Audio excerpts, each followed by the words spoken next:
I'm Kathy Huang with Austin Toastmasters. We are doing our first of hopefully many spotlights on our Member of the Month.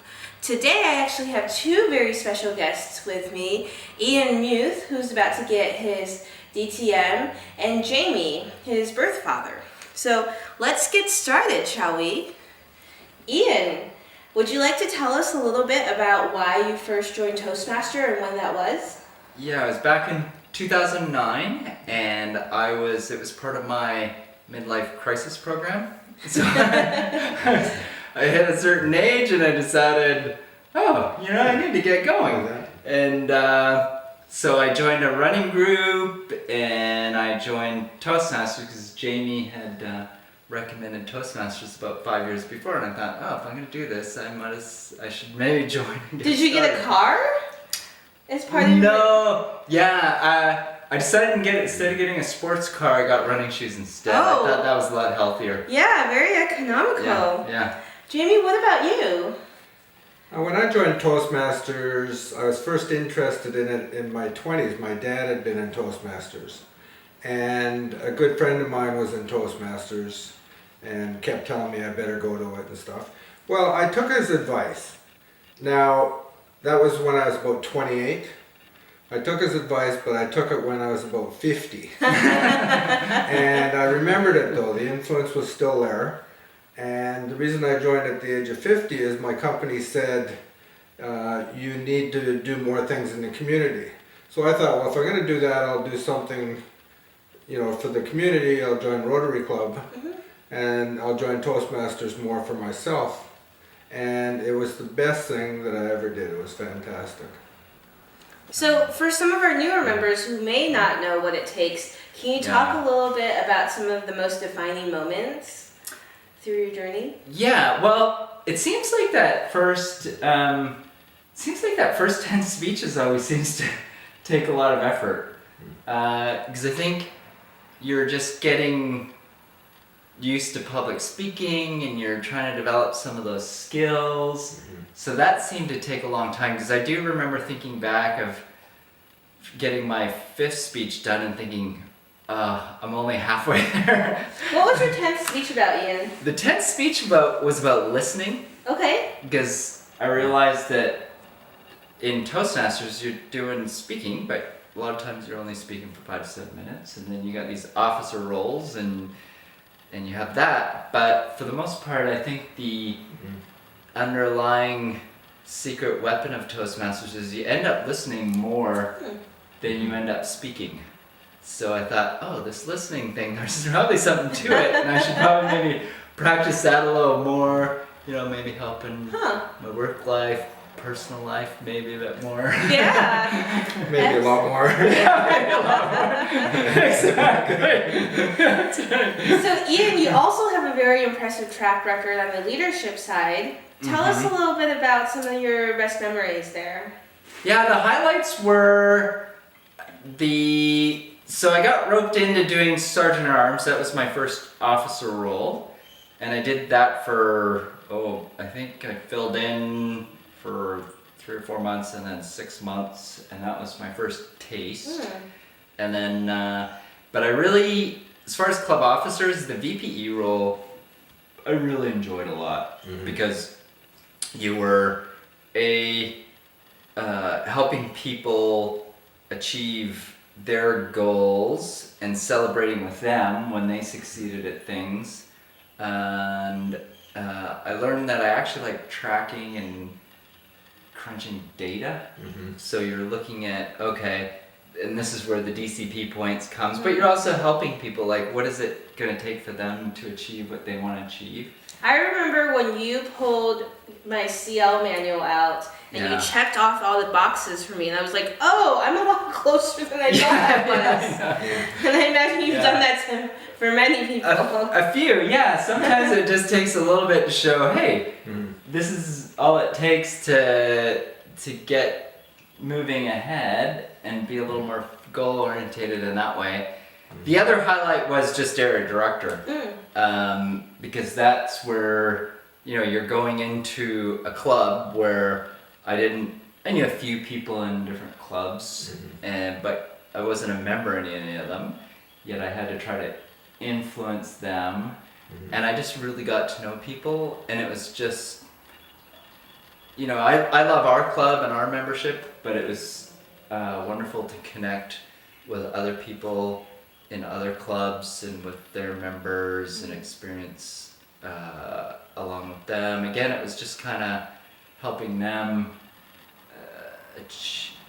succeed and celebrate with them as well. So it was kind of a VPE and is a good preparation for Air Director, Yeah. I think. So, Absolutely. So yeah. you're coming up on this last speech, which I'm sure you've been preparing for. No pressure. It's going to be a big one. Oh, he's been walking around for the last week, just talking away to himself, trying to get it down. Should I start preparing, writing that? Yeah, Maybe I should write some things down. Yeah. Can you give us a little preview? Yeah, so I'm doing the probably stereotypical accepting an award Okay. speech, and I think a lot of people do that, so I Mhm. left that one for last. And I was looking at the requirements for that speech, and it's a lot of sincerity and gratitude. So you're thanking a lot of people, obviously, but I'm not going to go down a long list of all the people. With only 5 to 7 minutes, I'm not gonna do a list of all the people I gotta thank, because there are a lot. So I have a bit of that, Okay. but to I guess liven it up, I've thrown in a story Okay. to just highlight what I've learned from Toastmasters and how it's helped in personal life and Oh. and my stories. I like when things are you know, and maybe things don't go exactly as planned, or things kind of clash a little, and what's that intersection of things going wrong or not matching up. So I've kind of thrown in a little story. Wow. Excellent. in I'm that, but excited. yeah, don't want to say much more. All right. Yeah. So, do you foresee anything going wrong in this speech that you have coming up? Well, my wife Martha's gonna be there Oh, Yeah. for the first time There you ever. go. Yeah. So, Her Just tell expectations. us a little bit about how you're feeling about that. well, she's been, even though she's never been in Toastmasters and she's never actually been to a Toastmasters meeting, she's been to the banquet, the This is Christmas for- parties. For 8 years, 7 or 8 years, Yeah, she something like she that. hasn't gone to a single Not a single meeting. meeting. Usually if there's Yeah. food and something to banquet, drink, a or a banquet. banquet or a party, Yeah. she's there. Yeah. But a meeting, listening to a bunch of speeches, Yeah.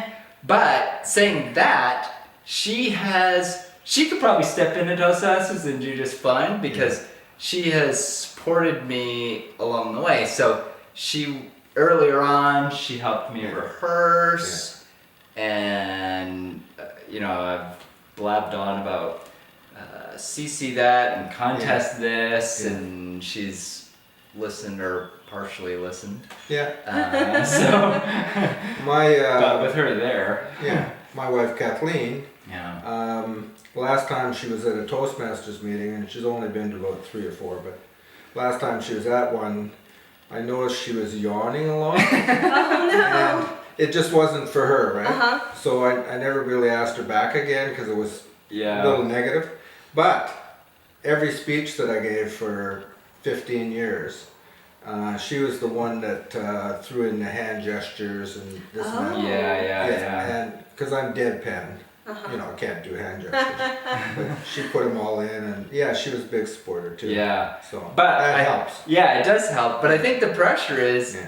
usually, like, especially early on when I was doing my competent communication manual, she helped a lot because I needed a lot of help. Yeah. But the thing is, when I went to the meeting, she wasn't there, Yeah. and so then if I goofed up or did something a little differently You or were whatever, okay. there was no big deal Yeah. because she wasn't there, like at home, correcting me. Yeah. Whereas now she's gonna be there, Yeah. and she will know exactly what's going on. I'll tell you one thing. You know the first person to thank and show gratitude to. Yeah, Yes. exactly. Exactly. Yeah. Yeah, you're right there. Thanks for your patience. So I think she's looking forward to me finishing. Yeah. For sure. Yeah. Ian, what's some of the harshest feedback you've gotten? The harshest feedback.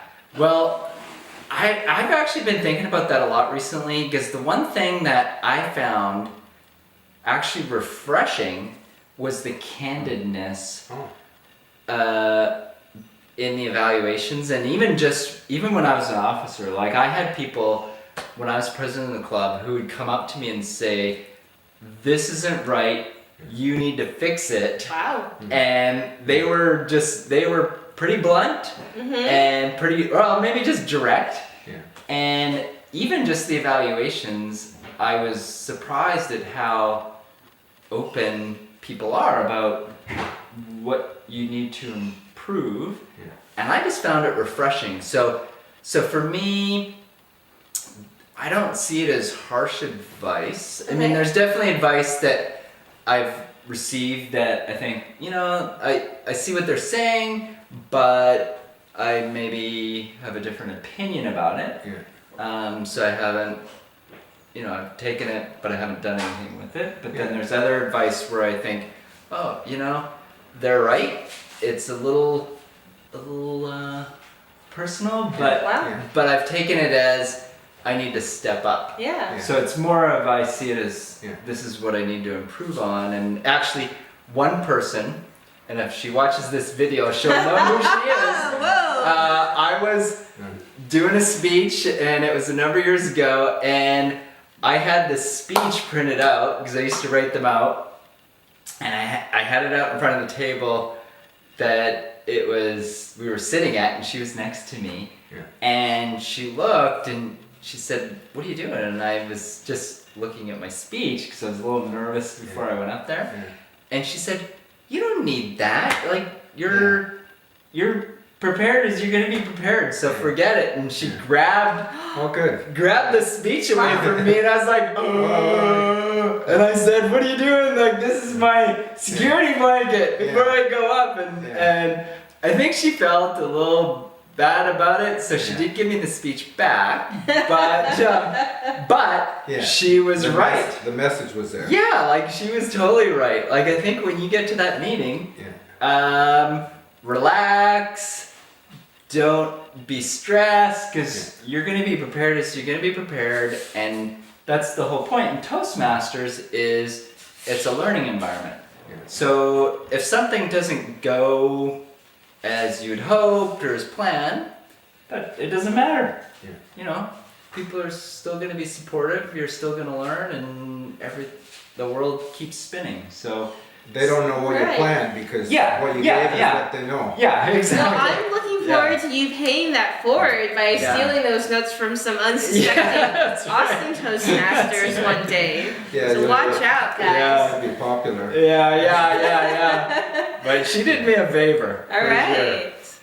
Yeah. Well, thank you guys both so much. Thanks for coming all the way from Canada just for this interview. Yeah. And thanks, Ian, for spending time with us today. Austin Toastmasters will be looking forward to seeing you guys at the meeting and look forward to the next member spotlights. Huh.